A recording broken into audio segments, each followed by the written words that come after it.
What's up, everybody? It is Izzy back again with another Q&A. Let's get to it.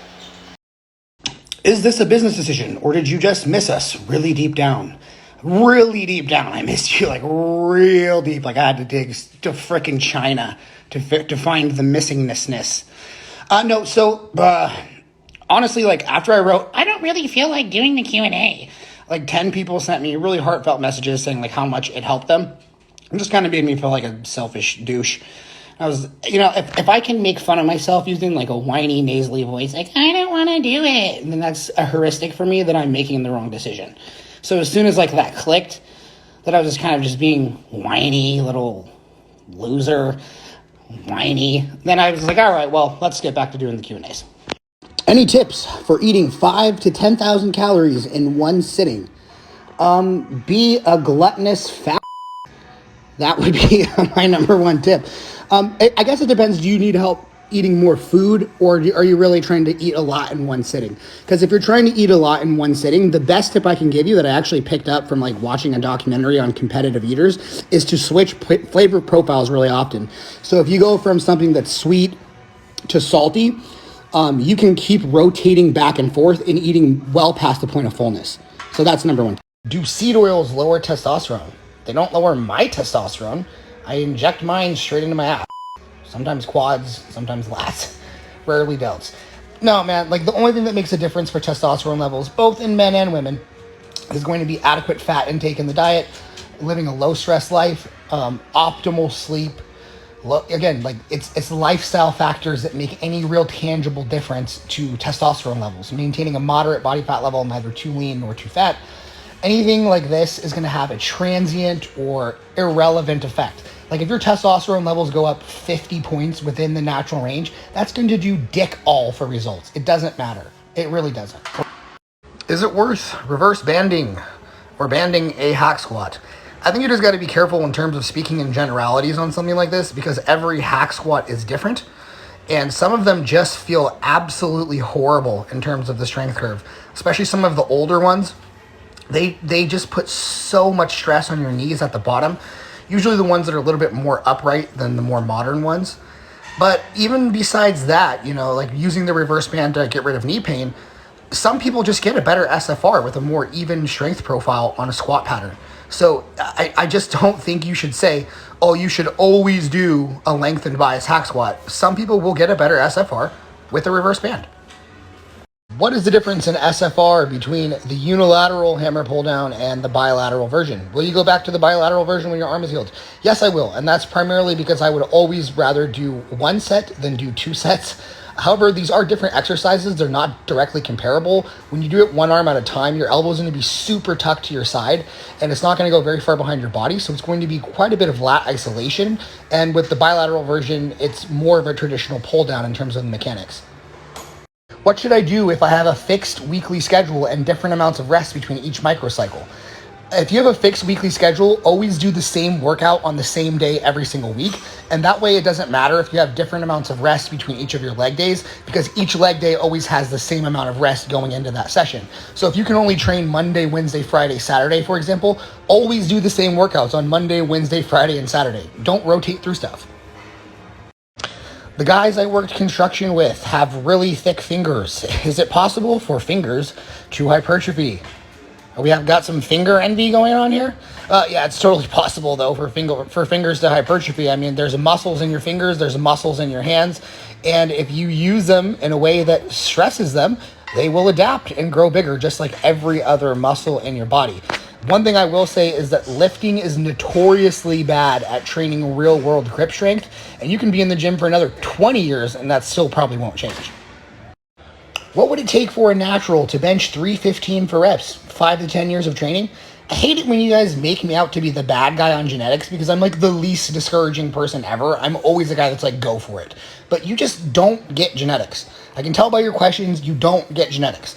I had friends who benched 315 in high school when we were 16 years old, 4 reps. There was a guy I went to school with, his name was Trey. He played middle linebacker on our high school football team, and he started as a freshman. He benched 405 in high school. There are some people I've worked with who I don't think would bench 315 for reps if they had the rest of their life to work on it naturally. Genetics, man. I watched a really old video of yours. Well, that was your first mistake. Called What's the Main Driver of Progress? Did your opinion change or is it still the same? Second problem is that no one in the audience has any idea what you're talking about. I didn't even have any idea what you're talking about. I had to go watch the video. So this video is about the fact that I said natural power lifters should not be using maximal training methods and training to RPE 10 really frequently. My opinion on that has not changed at all. In order for powerlifters to accumulate the necessary volume while still being able to recover, the necessary volume to maximize hypertrophy, to maximize technique, to maximize neural efficiency, it's always going to make more sense for powerlifters to use sub-maximal training methods, because maximal training methods just cut down on the frequency and volume that you can use so much that it will impact your technical proficiency and your neural efficiency, which are huge components of lifting the most weight possible. So I still agree with what I said in that video for natural powerlifters.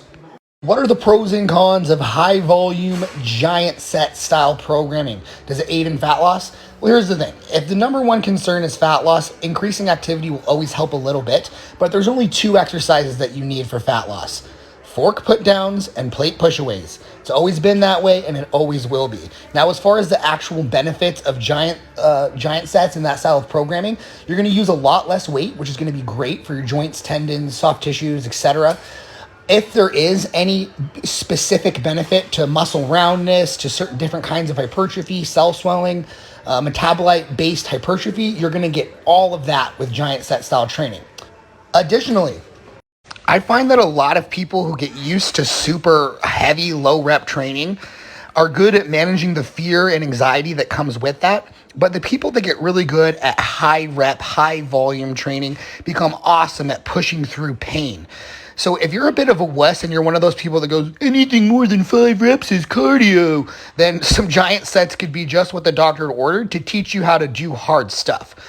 So anytime that you can think of where lower weights and really high volume is going to be beneficial, maybe for certain muscle groups that have a really high volume tolerance, or maybe right before a competition where you don't want to get injured, you could use this style of programming. Is 500 plus grams of sugar a day bad? This is the only way I can get all of my food in. Most of this sugar is coming from a gallon of chocolate milk and a smoothie. So my first reaction is to say, yes, that's way too much. But if you're tracking your micronutrients on an app or website like Chronometer and you're still getting the micronutrient minimums, it's probably not that big of a deal. On the other hand, do I think that you're just making excuses about real food? Yes, I do. I know how much you weigh, and I know you're probably not even eating 5,000 calories a day, and you're just saying, I can't eat more than this. Then you're just not trying hard enough. You're not splitting your meals up frequently enough. You're not having palatable enough food. You're eating foods that are too dense in terms of satiation, in terms of fiber. So there's going to be no pros ever that are eating 500 plus grams of sugar a day. It's just not great for insulin sensitivity. I would work on this even if you're hitting your mind. One of the most common questions I get in real life and sometimes on Instagram as well is how to choose how you load the hammer strength deadlift machine. As I've talked about in previous content and on previous reels, the top peg there is lengthen biased, which means it makes the movement the hardest right at the very beginning and it gets easier as you go on through the range of motion. And the bottom peg makes it harder right around knee level. So that's more like mid-range. For practical purposes, here's what I find. If you want a better SFR for your hamstrings, you want that big, crazy stretch on your hamstrings, use mostly the top peg.